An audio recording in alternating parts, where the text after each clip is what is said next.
Fools will resign. Wise players will accept a draw, but only a true genius can find the incredible win that white has in this position.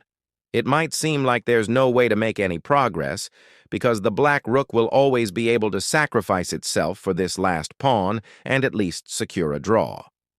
But white has an incredible resource in this position. Of course, we start with c7, getting closer to getting a new queen.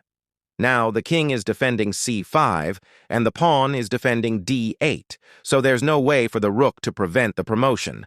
But the rook can, of course, give this check to the king. Now, if the king tries to attack this rook, the simple rook d1 is going to secure the draw.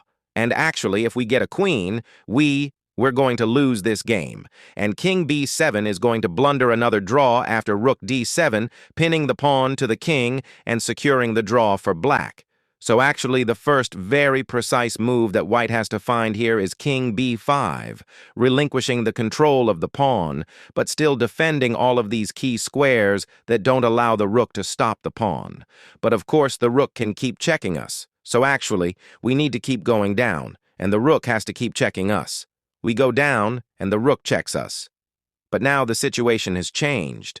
The king can actually go to c2 because the rook is bound to the limits of the chessboard, and it cannot create the skewer threat anymore.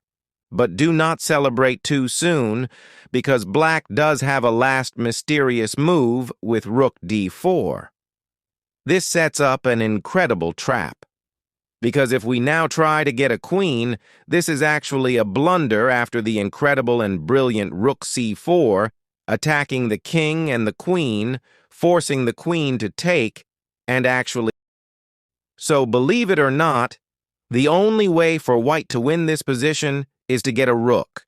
Now, of course, the stalemating trap doesn't work anymore, and we are creating a checkmate threat. And some of you might think, well, but Pietro, this doesn't make any sense. The rook can just block the checkmate threat, and now this is a draw. We both have one rook left.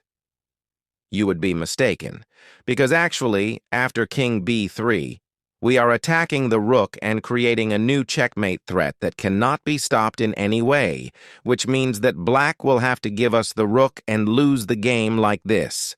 If you love incredible chess, follow me for more.